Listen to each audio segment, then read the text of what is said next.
আলেমরা জামাত ইসলামের সাথে যে কোনো ডিবেট করতে চায়, কত বড় তাদের আলেমরা রয়েছে, কোরআনের এবং হাদিসের কোন ব্যাখ্যায় রয়েছে যে আপনার পূজা মণ্ডপ পরিদর্শন করে গিয়ে আলেম ওলামাদের বেশ ধারণ করে সেখানে গিয়ে আপনি গীতা পাঠ করবেন? আপনাদের তথাকথিত ভোলা আলেমদের বিরুদ্ধে কি ব্যবস্থা গ্রহণ করেছেন?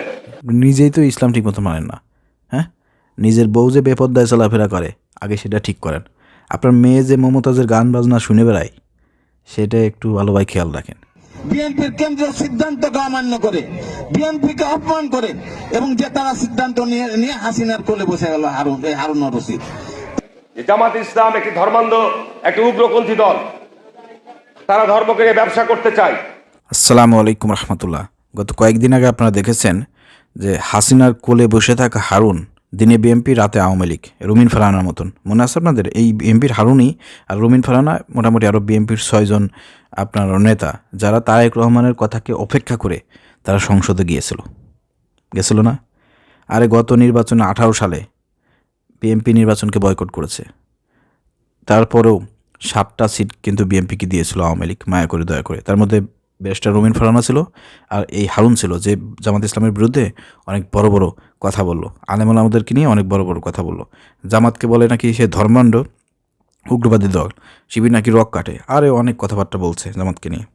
তো এতে জামাত ইসলাম কোনো মনে কিছু করে নাই, কারণ এতে হারুনেরই পতন ঘটবে। ঠিক আছে, হারুন সাহেবের যে গাদ্দারির যে ইতিহাস আছে, সেই ইতিহাস কিন্তু সেই হারুন সাহেবের এলাকায় হারুনেরই একজন অপোজিটিভ যে পার্সন আছে, বিএনপির একজন নেতা আহ্বায়ক ওই এলাকার, তিনি নিজে হারুন সাহেবের আমলনামা প্রকাশ করেছেন, হারুন সাহেবের গাদ্দারি তিনি প্রকাশ করে দিয়েছেন। প্রিয় দর্শক, চলেন সেই ভিডিওটা আমরা দেখে আসি।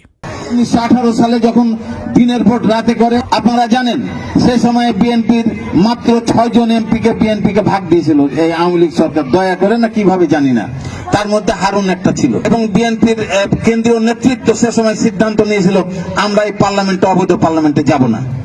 বিএনপির সিদ্ধান্ত ছিল এটা, কিন্তু আপনাদের এমপি হারুন রশিদ করলো কি? হারুন রশিদের নেতৃত্বে 5 জন এমপি কিসের বিনিময়ে শপথ নিয়েছিল? বিএনপির কেন্দ্রীয় সিদ্ধান্তকে অমান্য করে, বিএনপিকে অপমান করে এবং যে তারা সিদ্ধান্ত নিয়ে হাসিনার কোলে বসে গেল হারুন রশিদ। প্রিয় দর্শক, আপনারা এখানে শুনলেন, দেখেন এটাই সত্য কথা। হারুন সাহেবরা বিগত দিনে একটা দিনও অত্যাচার নির্যাতনের শিকার হয় নাই। বিগত আওয়ামী লীগ ফ্যাসিবাদের 15-16 বছর ধরে এই হারুন, রুমিন ফারহানা এরা রাজার হারে ছিল। এরা দীর্ঘ 5 বছর তো এমনিতেই এসেছিল, আপনার এমপি প্রার্থী হিসেবে ছিল, সংসদে ছিল, অনেক কথা বলেছে, ঠিক আছে, কিন্তু সর্বোচ্চ সুযোগ সুবিধা কিন্তু তারা ব্যবহার করেছে। তো এরা শেখ হাসিনার কোলে গিয়ে বসে রাজনীতি করেছে, নিজেদের পিঠ বাঁচিয়েছে। তারা এখন এসে আমাদের বিরুদ্ধে বড় বড় কথা বলে। তিনি মুফতি হয়ে গেছেন। দেখবেন এই হারুনের বউ কিন্তু পাপিয়া, বিএনপির যে গলাবাজ পাপিয়া আছে, টকশোতে অনেক গলাবাজি করে, সংসদে অনেক গলাবাজি করে, উনি ফতুয়া দেয়, উনি জামাত ইসলাম নিয়ে বিভিন্ন রকমের ফতুয়া দিচ্ছে। আরে মিয়া, আপনি কি হয়েছেন? আপনি নিজেই তো ইসলাম ঠিক মতো মানেন না। হ্যাঁ, নিজের বউ যে বেপর্দায় চলাফেরা করে আগে সেটা ঠিক করেন। আপনার মেয়ে যে মমতাজের গান বাজনা শুনে বেড়ায় সেটা একটু ভালোভাবে খেয়াল রাখেন। আপনার পুরো পরিবার হচ্ছে অন ইসলামিক, পর্দা নাই, কোনো নামাজ নাই, কালাম নাই, কোনো ইবাদত নাই। হ্যাঁ, আর আপনি আইছেন জামাত ইসলামকে ইসলাম শিখাইতে, জামাত ইসলাম ধর্ম ব্যবসা করে, এ করে সেই করে, আলেম ওলামাদের বিপক্ষে আপনি কথা বলেন যে আলেমরা ধর্ম ব্যবসা করে। হ্যাঁ, ফাজলামি পাইছেন। আরে মেয়ে, আগে নিজের ঘর ঠিক করেন। ঘর ঠিক করতে পারেন না, অন্যকে উপদেশ দিতে আইছেন। তো এই ধরনের সুবিধাভোগী বিএনপির কিছু নেতাদের কারণেই আজকে কিন্তু বিএনপির নাম খারাপ হচ্ছে, তারেক রহমানের দুর্নাম হচ্ছে। অর্থাৎ তারেক রহমানের উচিত এই ধরনের যারা আছে বিএনপির মধ্যে ঘাপটি মানে বসে থাকা আওয়ামী লীগ দালাল অথবা আওয়ামী লীগের আমলে যারা সুযোগ সুবিধা ভোগ করেছে, এদেরকে দল থেকে এখনই বহিষ্কার করার সময় এসেছে। নাহলে কিন্তু এরা দলের বদনাম করবে। আগামী নির্বাচনে এই বিএনপিকে ফেল করাইতে এরাই কিন্তু যথেষ্ট।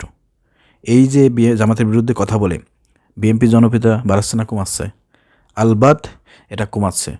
এতে বিএনপি অনেক ক্ষতিগ্রস্ত হবে। অর্থাৎ এইসব নেতাকর্মীদেরকে এখনই থামাতে হবে। তারেক রহমান যদি ব্যবস্থা গ্রহণ না করে তাহলে কিন্তু আগামী নির্বাচনে বিএনপির কিন্তু ভরাডুবি।